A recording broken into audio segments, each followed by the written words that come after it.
आपका हमारे इस न्यूज चैनल पर हार्दिक स्वागत है। भारतीय जनता पार्टी के सबसे बड़े नेता नरेंद्र मोदी और अमित शाह के सबसे अपनी पार्टी के मुखिया को हटाने के लिए अभी से जनता पार्टी कभी भी उस मुख्यमंत्री को कभी भी हटा सकती है, जो हमारे पास सूत्रों के हवाले से खबर आई है उसके अनुसार।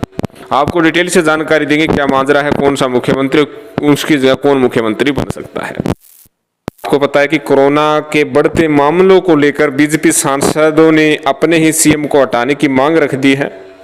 पूरे देश में कोरोना वायरस के मरीजों की संख्या दिन प्रतिदिन बढ़ोतरी हो रही है और सबसे ज्यादा बढ़ोतरी अगर माने तो गुजरात और महाराष्ट्र में। और गुजरात की बात करें तो यहाँ मृत्यु दर भी सबसे ज्यादा है और पूरे देश में कोरोना वायरस की दृष्टि से 13% यहाँ पर मरीज बढ़ रहे हैं। और जिस तरीके से नरेंद्र मोदी गुजरात मॉडल को प्रस्तुत कर रहे थे, जब कह सकते कि लोकसभा का चुनाव था, उस समय सभी राज्यों में जाकर गुजरात मॉडल की बात करते थे। विकसित राज्य के बारे में कहा जाता था, सबसे आगे गुजरात को माना जाता था।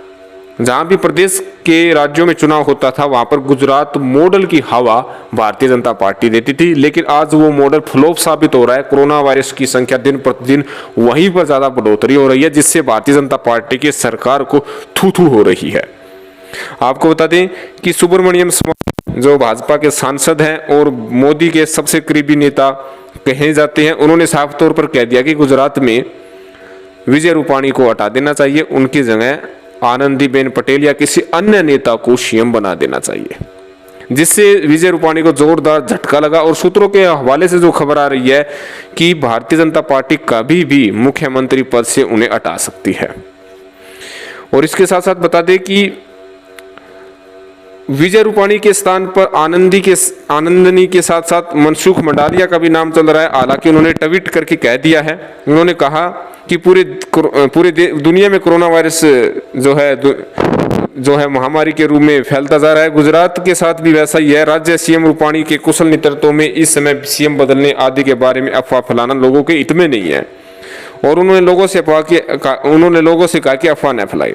लेकिन दिन प्रतिदिन जिस प्रकार से भारतीय जनता पार्टी के नेताओं ने ही अपनी पार्टी के मुख्यमंत्री के खिलाफ मुहिम शुरू की है, उससे कहीं ना कहीं भारतीय जनता पार्टी को झटका लग सकता है और आने वाले गुजरात के विधानसभा चुनाव में इसका असर सीधा देखा जा सकता है।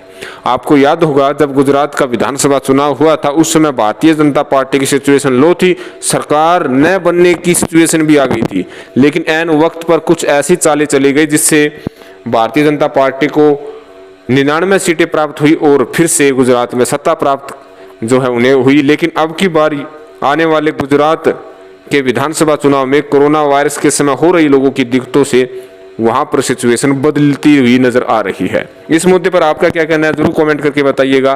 क्या वास्तव में गुजरात राज्य से मुख्यमंत्री को बदलना चाहिए या भारतीय जनता पार्टी इस बात को अच्छी प्रकार से समझती है कि आने वाले विधानसभा चुनाव में कुछ ऐसा फैक्टर लाया जाए ताकि फिर से सरकार बन जाए। सुब्रमण्यम स्वामी यदि कुछ कहते हैं तो यही समझिएगा कि भारतीय जनता पार्टी कुछ बड़ा करने वाली है। तो हो सकता है कि गुजरात से सीएम बदला जा सकता है, किसी अन्य को सीएम बनाया जा सकता है। तो धन्यवाद, जय हिंद, जय भारत।